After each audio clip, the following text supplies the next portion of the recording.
Welcome back to the Howarth Timber and Building Supplies 1840 podcast. I'm your host, Paul Bullivant, and today we're going to be talking about artificial intelligence. So I'm delighted to have two guests with me. I've got Paul Cornford, who's the head of IS for Howarth Timber and Building Supplies, and Professor Alan Timothy, who's the CEO of Bubo AI. You'll be pleased to note you're the first professor we've ever had on here, so we're very humbled and appreciative of your time. Just in terms of introducing you both, Paul, I'm going to introduce you because this is the second time that you've been with us. Paul joined Howarth Timber back in May 1987 when there was just one computer in the entire company. Right. With a background in engineering and a chance encounter with a recruitment consultant, Paul took a leap of faith into timber and has never looked back. This is according to AI, actually. I put this through ChatGPT. It's probably fair. So I don't know how it knows that you've never looked back, but that's what it says. Over nearly 4 decades, he's gone from manually installing hardware in branches with no power or networks to leading the digital transformation that underpins everything that we do today. From rolling out ERP systems to introducing email before even Google existed, Paul has seen it and driven it all. And lived it, according to ChatGPT. He's now head of group IT and he's still pushing the business forward, preparing us for whatever comes next. Hopefully. So, before I introduce the professor, give us an interesting fact about your career. Well, I've been in Howarth Timber since 1987, as you say, so most of my career has been Howarth Timber. So nothing directly with Howarth Timber because you summarised it quite nicely, or ChatGPT did. I, with Alan, have an interest in sport, although mine is not the same sport as Alan. For many years, I used to run an ice hockey club. In fact, really? Our local ice hockey club. And did you play? No. Watch. Watch from the sidelines. You need some padding for. Yeah, you need an awful lot of padding. Yes. Okay, that's good. Right. So over to you, Alan. Again, I've run this through ChatGPT. Yeah. Thought with it being an AI episode, we'll use what's there. So, Alan. Apparently, according to GPT, I'm not questioning this when I say apparently, you're a leading figure in the world of enterprise analytics and artificial intelligence. You're a professor of enterprise analytics at the University of Birmingham and a reader in computer science at Newcastle University. You're a serial tech entrepreneur with a career spanning 25 years and you founded multiple technology ventures across the UK and beyond. You're the founder and CEO of Bubo AI, a Gartner-recognised AI pricing company, helping businesses boost profits by up to 30%. Is he doing that with us? Not quite, but we're heading there. We're getting there, good. With a rare blend of academic depth and commercial experience, Alan's at the cutting edge of using data to drive smarter and more profitable decisions. Is that good from AI? Yeah. Excellent. I'm embracing. They've been on my personal site together, haven't they? I'm embracing it. And I guess the same question for you. Tell us something interesting from your long and varied career. So before AI, I was involved as commercial director of building the first football stadium in the UK since the war, Middlesbrough. The relocation from Ayresome Park to this brand new purpose-built all-seater stadium. Yeah, that's something to have on your CV. Yes. And that's quite different from AI. It is. But it still had lots of data. You had no idea how many bums we had to measure to get the seat the right size. Really? No. That wasn't on ChatGPT that you were good at measuring bums for seats. But did you actually have to do something along those lines? Yes, we did. To work out the seat. So there are 2 size seats in the stadium. Right. A posh size and a less than posh size. but there were several meetings over, including going to the football grounds to try the seats to see what sizes were the right size. Amazing. So data is in everything that we do, isn't it? Data is in everything. Okay, so let's get on to the main content of today. So the background to this is we invited you to come and talk to our branch managers at our recent branch managers conference, and you gave us a really nice overview on AI, all different facets of it. The presentation went down so well. Yeah. Drove so much interest from people that we never imagined would show any interest in AI. Yeah. I was particularly interested in Martin Hughes and his view on fighter planes and pilots and whether AI could drive a fighter plane better than a human could. That showed great depth from Martin that I wasn't expecting.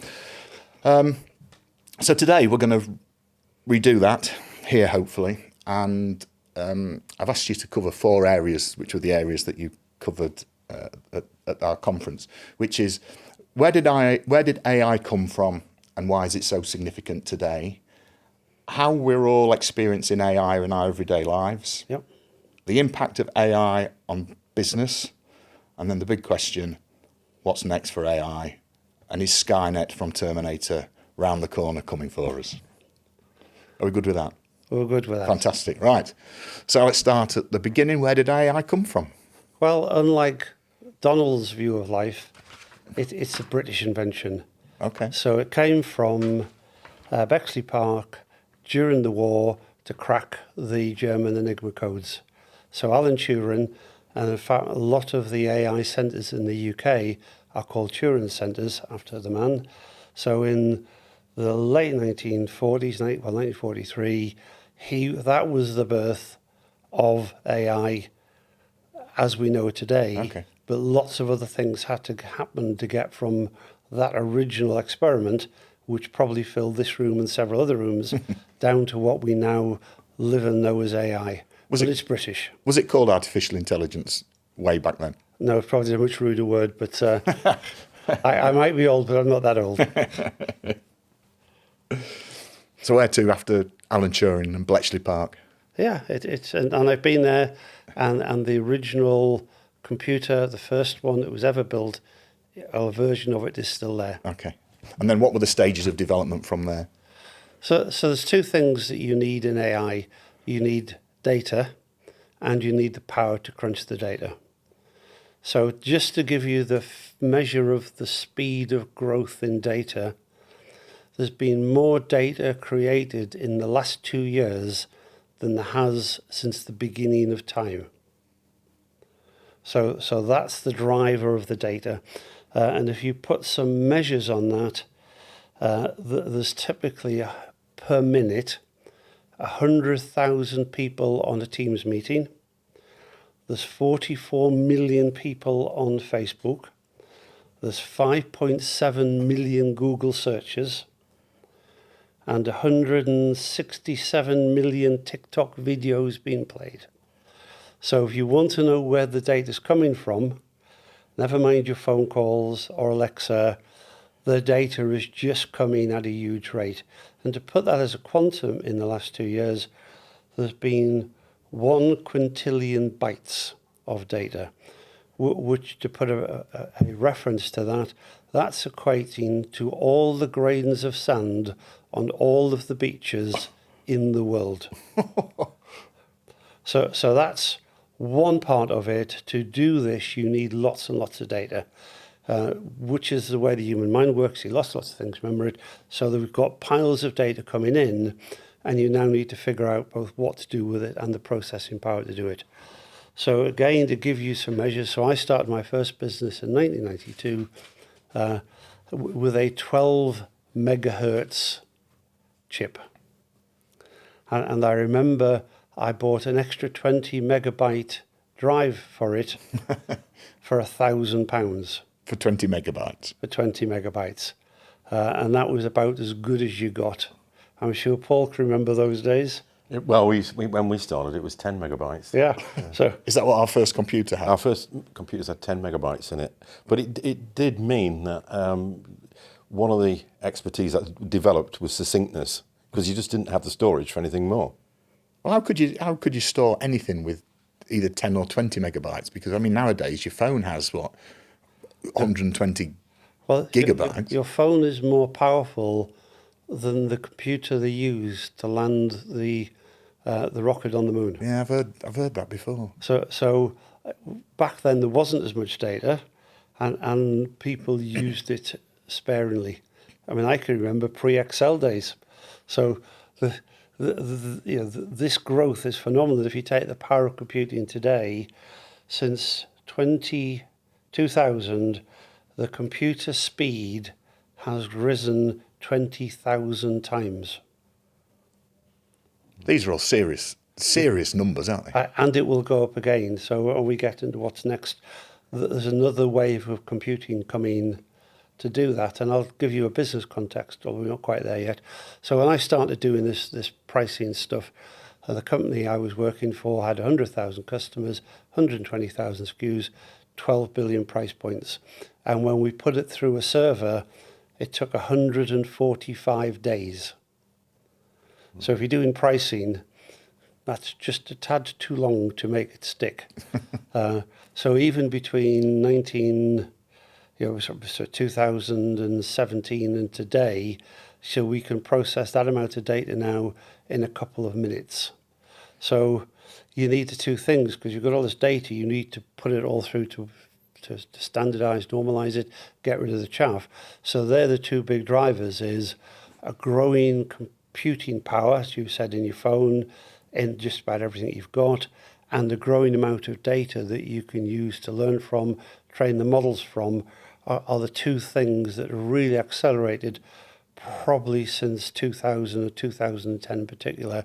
They've grown exponentially. Where does all the data go? So there's all this data's produced from all kinds of places. Where does it go? It goes into the cloud. And that's where data farms, server farms come in.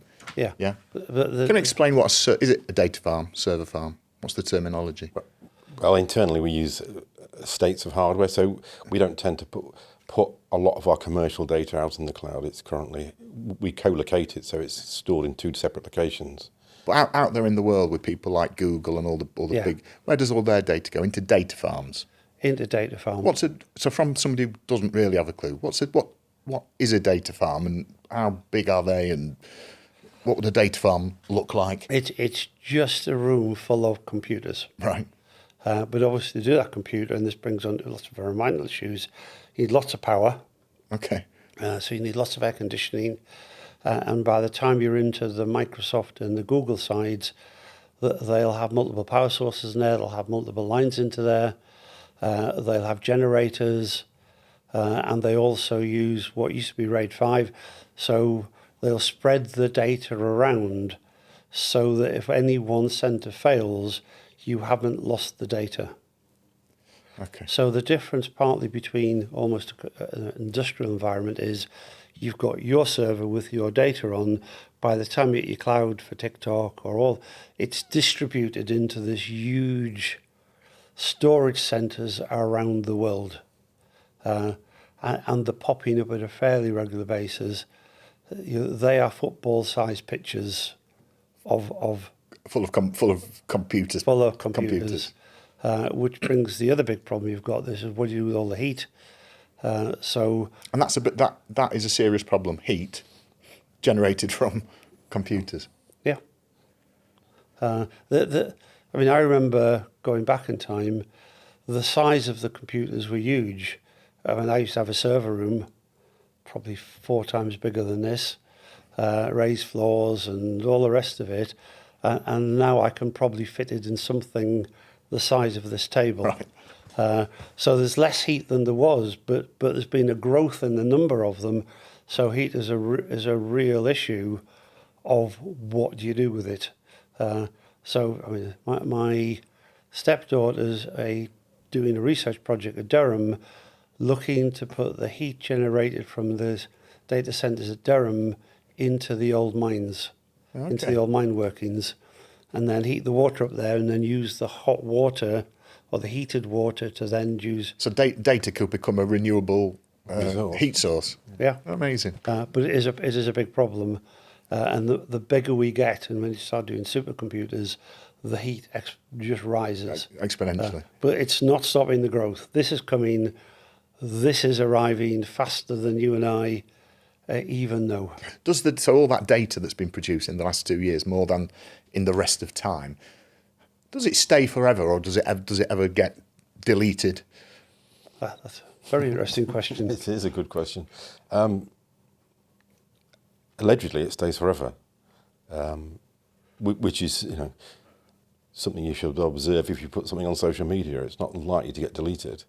We look for it to stay forever. Immutable backups is one of our protections against cyber attacks. So we rely on it. So all the data isn't in the same place, in the same readiness. So you've got layers of, so you've got the data where you pick up your phone, you get your list straight back up. But as data gets older, it tends to go into what the industry calls deep storage, the S drives, where it's static and it's in a much more efficient state. So some of the Amazon backups claim to be in deep storage, which are nuclear proof. Now, who'd want to resurrect the data after the bomb's gone off is a question I've not asked Jeff yet. Well, here's my question linked to that. Come the apocalypse and the world no longer has electricity, how do we tap back into the knowledge that's no longer written in books and in things? You don't. Yeah. I have a windy up radio, and I think we'll be having windy up chip detectors. Power sources to run computers. That really could be a problem for humankind, though, in the future, couldn't it? I mean, I think even from a commercial perspective, the potential loss of expertise within the business because you delegate that to AI is a potential dinosaur moment if we don't manage it properly. Yeah, interesting. Right, let's move on. Yes. So let's go on to how we all see AI in our lives now. So we know of things like ChatGPT and Gemini and Copilot, but tell me more about the things. The more obvious ones. So the average person today, the average home, will have 4 AI-powered devices. Okay. Do tell. So things like Alexa, Siri, if you get the recommendations on Netflix, that's AI. If you use Spotify or the Amazon version, that's using AI. If you drive an electric car like a Tesla, that's AI. If you've got the Google picture recognition on your phone, that's AI. So AI is slowly coming into people's lives, but they don't necessarily recognize. You don't get into Tesla and going, "Oh, I'm doing a bit of AI today." AI. Yeah, okay. It's just I'm driving it, but it'll recognize a pedestrian. It'll drive without you, and that's all AI. So AI is here, big time, getting more, and even being used by most people now. If you do it writing, I don't know anybody who writes their own speeches anymore. I know fewer people who write their own emails anymore, and you can tell the difference. So it's out there and it's coming. So to give you the current measure, they reckon by 2030, which is only 5 years ago, the average home will have 20 AI-powered devices. So they'll start to get into, and you'll see it in what you're selling, the control of heating systems, the control of ventilation systems. So anything which you can automate based on a data feedback loop. So is the room hot? Is the room cold? What time you normally get up? What time you normally go to bed? The systems and the AI powered will start to take over all those parts of your life. So even on Amazon, you bought this. Why don't you buy this? Because you need. So it's slowly creeping in without people seeing it coming. On the subject of its ability to write things for you, I was reading in the paper not long back about the problems that universities are having with students writing dissertations via it, and the challenges in identifying what is AI written rather than personally driven. Any thoughts on that? Yeah, well, that's not really the problem. So yes, students are doing it, and I'm sure I would be doing it. Is all papers now go through a detection system where the things like ChatGPT and the like can actually tell you what it's written, because it never forgets anything. So I don't think it's the use of the AI is the problem. It's when it is the only use of the AI it is the problem. Okay. Yeah. It is if you take that as a first piece of information and then you add to it and change it and context to it, then the question is how much change makes it yours. Okay. And is the question, not can I spot somebody who's cheating? And have you a view on that?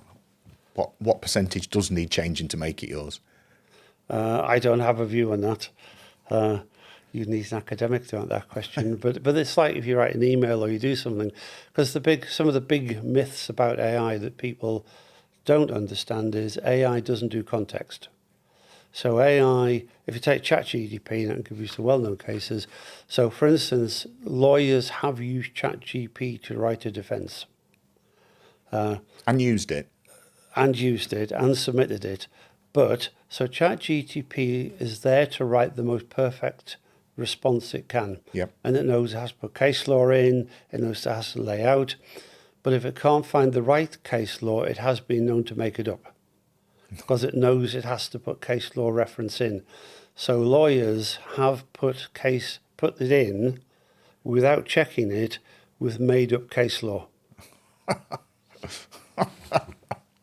So it is very good, but in all AI, including the pricing and the things we do, is you need the human there because the AI doesn't do the context. Yeah, okay. It can tell you what theoretically the best written version of something is, but it doesn't know the context that you're going to use it in. With the proliferation of AI type tools like ChatGPT, there are literally hundreds of them, aren't there? Are there any that you really rate and are good for everybody to use? Or no, they all have some unique advantages. So I have a friend who's got an AI business in the States where I'm on the board, and he has had a new presentation, and he went to all the engines and got the engine because it'll search your website, okay, and it'll write your presentation. Yeah. So we got 4 different engines like ChatGPT's Yeah. to go and search his website and come up with the best presentation. And there wasn't a clear winner, but there was some good bits of them all he could put together. Is that what he did then? That's what he did. He pieced them all together. So we're having an ongoing, when we have our board meetings, of how far have you got with this? And it was certainly much quicker than him doing it himself. But it wasn't, it missed some of the nuances that you do that. If in that instance, if there are 4 engines broadly looking at the same potential content, why does it produce 4 different versions? Well, first of all, content is probably not exactly the same. Okay. So that's the first point. The second one is, it is how you train them. So that's the prompts that you write in to ask it to. No, it's how what they have done on that data before they put it to you, because it doesn't know what a good letter to an MD looks like or what a good CV looks like. It has to have examples of that. So it gets examples of, here is a good CV, here's a bad CV. Okay. So you train it, and then you keep playing it and playing it and playing it till it knows to be able to tell the difference. So I'll give you a medical example as a better one. So AI has a great role to play in medicine of recognising scan images and things like that. Yep. But the training data for the scan images is the doctor's first interpretation. So the doctor has to get it right first time. Otherwise, if you train the system on the wrong data, you get the same failure rate as you do with doctors. Okay. So there's a study gone, there's particular rare cancer that's difficult to diagnose, and the doctor's hit rate was about 50%, and lo and behold, the AI is about 50% because that's what you trained it on. So it's how you train the model in order to make the assumptions it's going to make, followed by your questions, is how you end up with the differences. And some of the big things in AI is bias. So, for instance, just talking about AI and recruiting, most people in technology are men. Right. That's just a numerical fact. So when you get a system and you go find, what's a good IT director look like, it is only looking at men.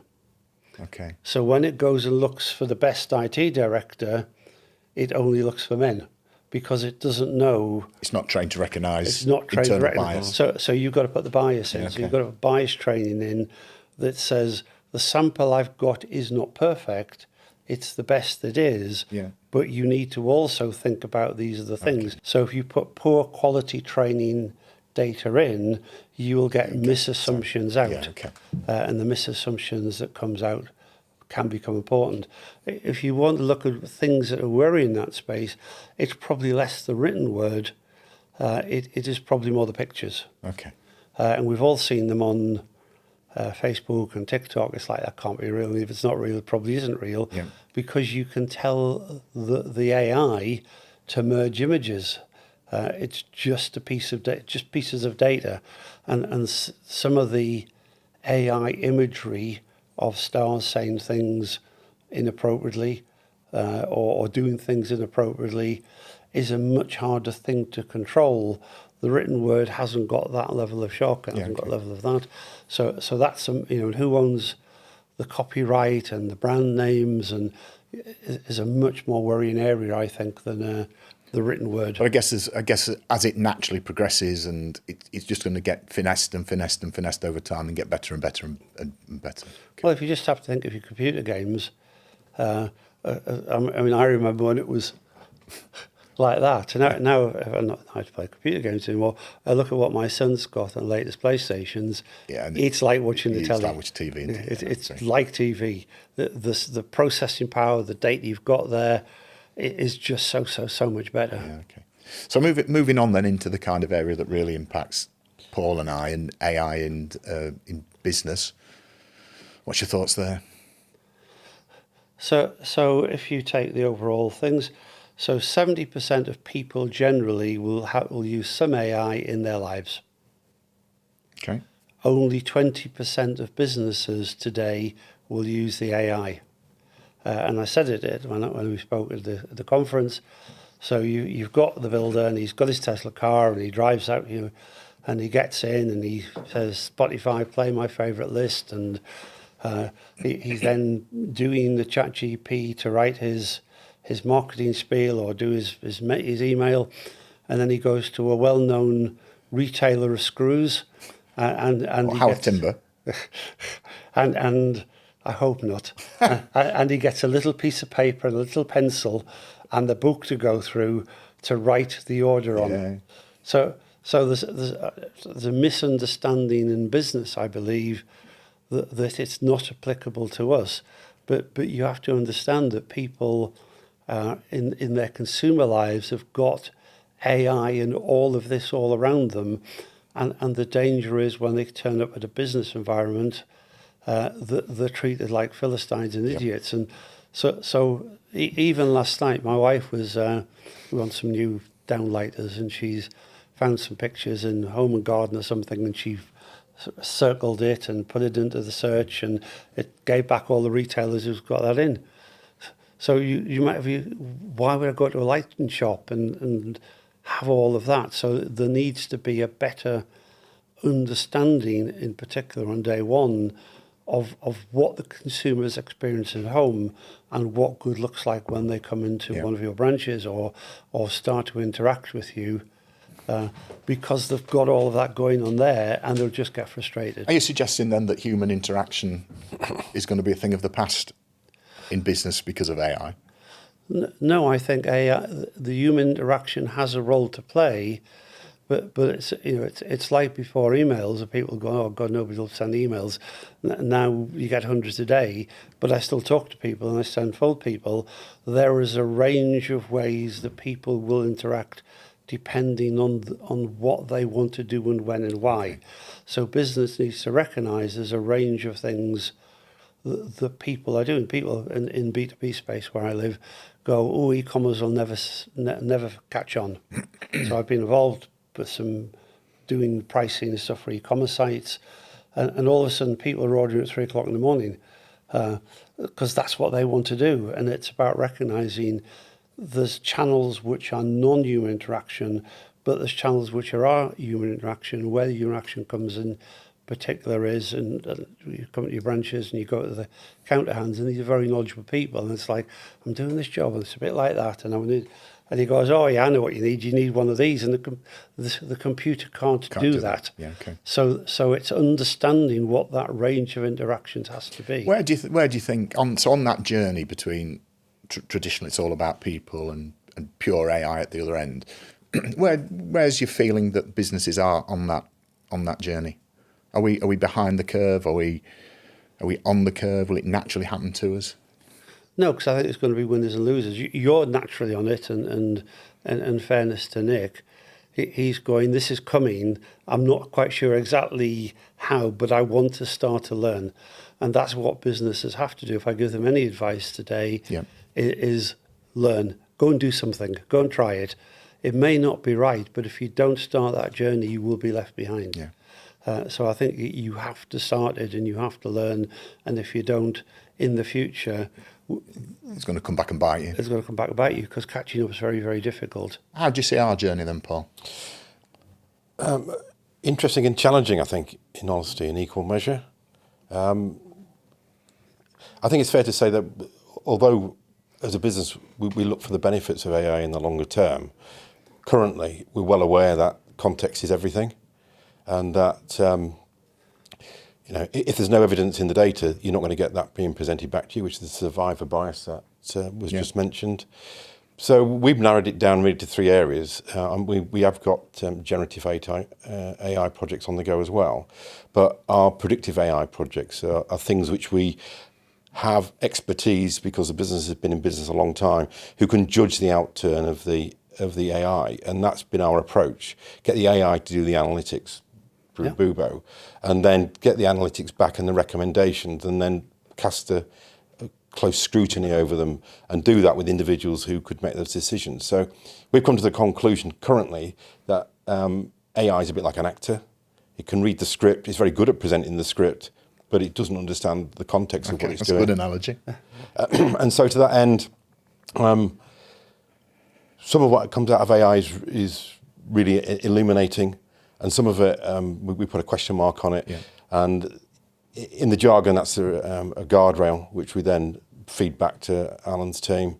And then the next lot of analytics considers that, which tries to add some context to the decision making. I think, frankly, it's come a long way in the year or so we've been working with Bubo, but it's got an awful long way to go. So we're looking at pricing, customer churn, so trying to predict when a customer might stop trading with you, and we're looking at add-on sales. You bought X, you might want to consider buying Y. Is there anything else we could be thinking about and looking at, Alan, once we've nailed these 3? Yeah, there's lots of things, not just all to do with me. The other one that I start to encourage people to look at is the management of long tail items. Okay. So 20% of your stock will account for 70-80% of your revenue. Yeah. 80% of your stock will be 20% of your revenue, be higher gross margin, because those items tend to be high gross margin. Yep. With the staff you've got, you look at the 20% and you ignore the 80%. So it's very easy to go out of stock or overstock. So unless you can have a 12, 16, 26 week look ahead against your stock level, particularly in times as they get tighter, your capital tied up in stock will be wrong, and you'll miss opportunities. Yeah. I think so. That's the bit of the world I live in.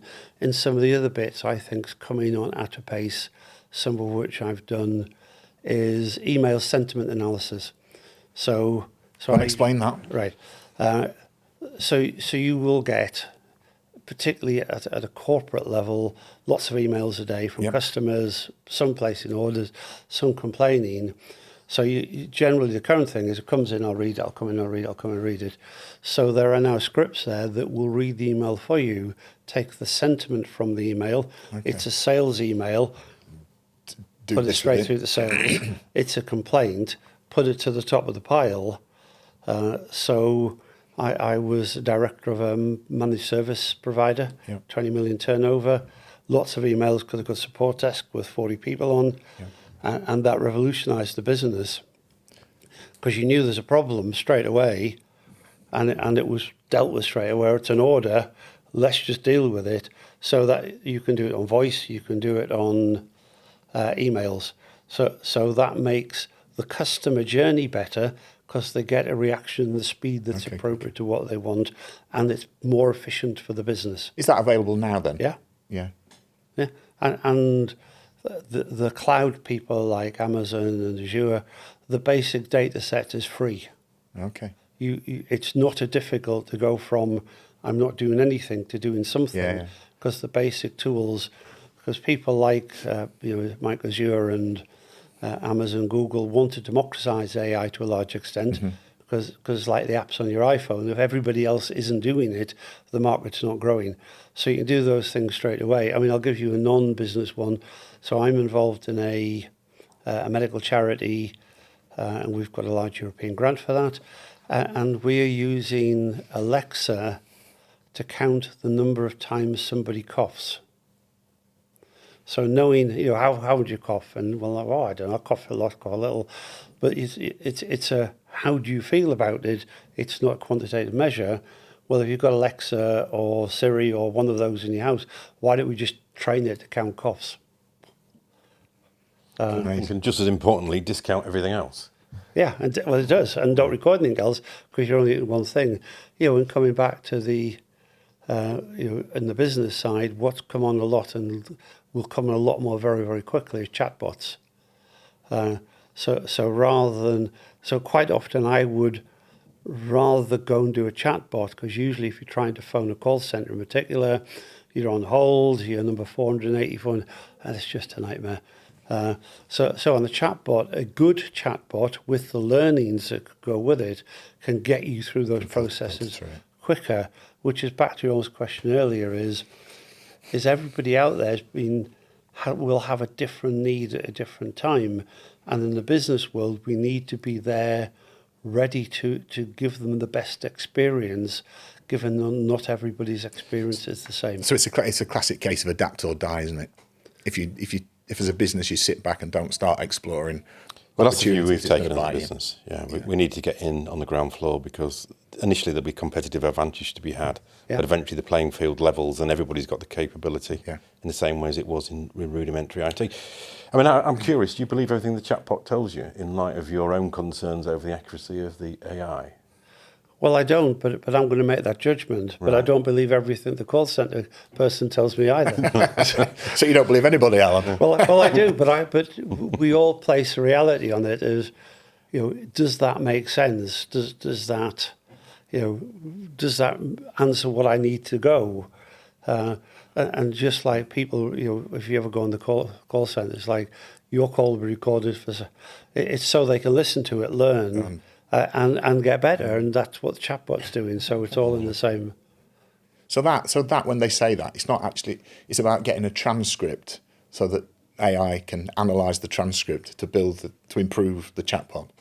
Interesting. Yeah. I always thought it was recorded, so that if somebody ever wanted to go back to the conversation. Well, sometimes it is, but it's less so these days. It's mainly the transcript. It's mainly the transcript, because the transcript's getting better. Okay. So we're starting to talk about the future now and what's going to come. So let's go on to that. But before we do, somebody asked you this question. It was either me or somebody at the conference asked you about, is AI going to take over? And you've got a really good mantra for that. Can you tell us it? I know I've been cryptic, but I want you to say it rather than me. Yeah. No, I don't. AI in itself will not take over, but people who use AI will take over. Fantastic. Because the two things together of the context. Context is king. You talked about pricing. So I know from our price recommendations, generally we're hitting about an 85% acceptance across all our customer base, because that 15% is the things that people know about the customer. It's the boss's son. It's a large customer trying to get into local things. Have got nothing to do with the data, but it makes all the difference to the relationship and the sale. Yeah. And I can never deal with that, and I'll never be able to deal with that. So it's the two together. But coming back to my other client with 100,000 customers, 120,000 SKUs, Excel's got 16,384 columns. How is anybody supposed to make any sense out of that? So you get AI to do the heavy lifting, and then you get the humour to put the context on. As you said, you've got experts out there knows, I won't quite take that. But if he's not doing the heavy lifting, he can spend more time putting value on the context, because that's where the value is to your business. Do you know that line? I've used that line from you a lot about AI won't take over, but people with AI will a lot since we had since you presented to us. Yeah. Do you want to just expand then a little bit more on where you see the future? So in the next 5 or 10 years, what developments are we going to see? If we've had more data in the last 2 years than in the rest of time, the whole concept of speed is now irrelevant. You know, what do you think will happen in 5, 10 years?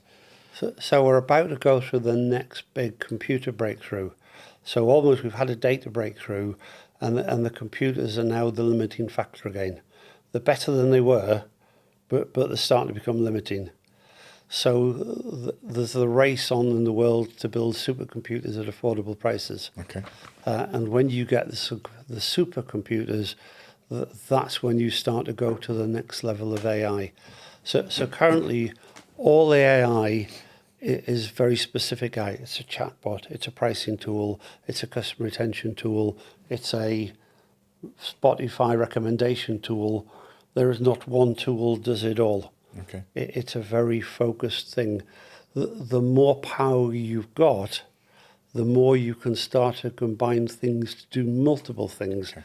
And some things together in my little world, pricing and customer retention, whilst currently it's 2 tools, in reality it probably should be 1 tool. Because I guess that improves context. It improves the context. And you're adding more and betterness, but the computing power to do that currently starts to get chewy with bigger customers. Okay. So we have 2 tools. But so the more powerful your supercomputer is, the more you can start to put things together and go to general AI as opposed to specific focused on AI. But I think even just in our current road, so some things that I don't quite understand, if you take the NHS and say scans, why? So currently they do human first and then AI. Why would I trust somebody to look at a picture for 8 hours a day after a hard night, the night before, and they're feeling cold?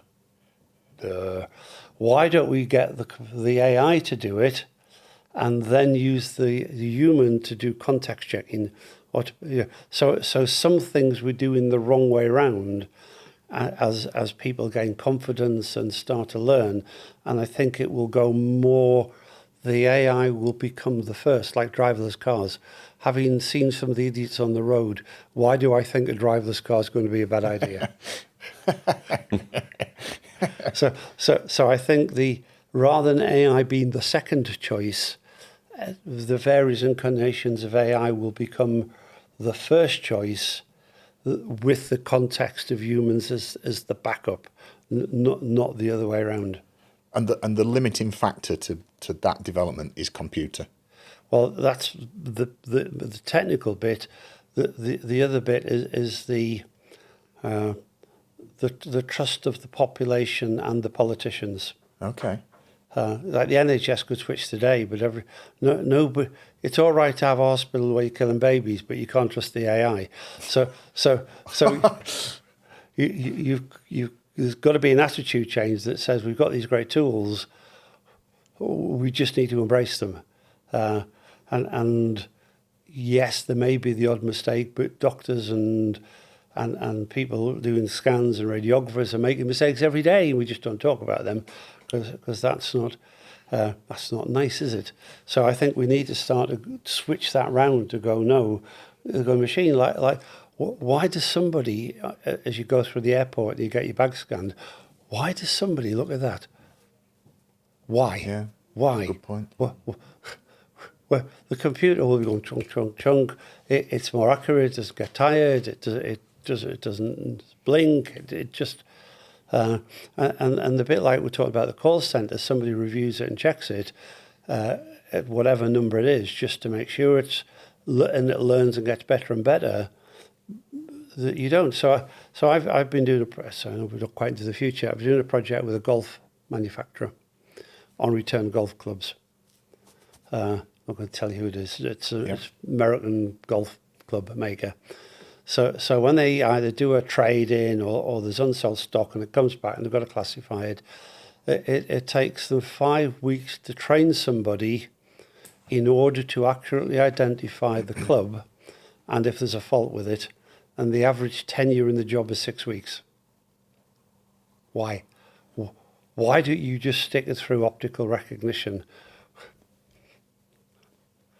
So it seems to me that the stumbling block is two things over development. It's people Yeah. who are still wanting to keep control of certain things that can be automated, and the power of computers. Yes. But both of those things to one side, how could you see us living with AI in 10 years' time? So the other big elephant in the room that nobody really wants to talk about is the impact on people's jobs, their lives, Yeah. And how we deal with that. Now it's reckoned that 10% of jobs will go Because of AI. because of AI, and you can see them. So as an auditor, why would I want to sit in somebody's office for 3 weeks looking at every seventh invoice in a file in a piece of paper? Who on earth thinks that's a good use of the auditor's time, real or beneficial, when, I don't know, your computer system and your accounting system, but all my invoice electronic, all the receipts of things, we either scan it or comes in electronic, all the payments are electronics that I send out, all the payments so I only print it off to put in the file for the auditor. Well, we don't print them off for the auditors, but yeah, that's a fair comment. Yeah, so you can see some of the jobs are going to go. So if you take the unemployment figures we've got now and you put an extra 10% on there, there needs to be some sign of recognition of it's not their fault, it has changed, and we need to come up with a plan for it shortly. Yep. Otherwise, we will have a bunch of disgruntled people. Okay. So that's sort of one aspect. And then the next aspect is 40% of jobs will be impacted by AI, but not necessarily go. So that's a training thing, and we're not doing a lot of training in what this means, how it's coming, and how my job will change. Your job won't be worse, it will be different. So if you take pricing, the pricing manager used to spend weeks going Excel spreadsheets, and now he's going, the machine does that. Now, as Paul said, you're looking for the context, you're doing your value, you're doing the things that makes you unique, that brings the money. But it's a slightly different job. It's no less valuable, I would argue it's more valuable. And again, society needs to start to get its head around. So if you come back to the hospital, we will need radiographers. They will not go. They just won't be doing the first line scans anymore. They'll be doing the ones that are flagged as I don't know the difference, I can't do that. So there will be some big societal changes. And then if you come into the home, if we think Amazon's good or bad now at making the recommendations, how it starts to help us live a better life will become, some people will find that alienating and challenging, and some people embrace it, but it's certainly coming. Yeah. So now looking at things like getting rid of keys and just having optical recognition, fingerprint recognition, like you've got on your passport, to get through the door. Why do we want to have fobs around our neck and keys when you have a camera there and it goes, yeah, I know you, I'll let you in. So there's a whole technology conceptual change coming to the population that I'm not sure the population are generally ready for yet, because they don't see AI as AI. They see it as Spotify and Alexa and things like that. Alan, that's been a very, very thought-provoking 40 minutes. I'm going to leave it there for now, because we could go on forever. But it's really clear to me that how you finished it's there. We all, everybody in business or at home, we just need to open our eyes and see what's out there for us to make our lives easier and better, because it's coming, whether we want it or not. It's coming, and we need to embrace it, and we need to evolve. Thank you so much for your time and sharing your experience. I really enjoyed it. Paul, thank you for being there and giving the Howarth slant on things. To our viewers, thanks for joining us again. I hope you found it interesting. If you've enjoyed the podcast, it would be great if you could like and subscribe to any of our channels. And you could also recommend the podcast to anybody who you know, who you think might be interested. Thanks for joining us. Thanks for listening. And we'll see you again in the future. Thank you very much. Thank you.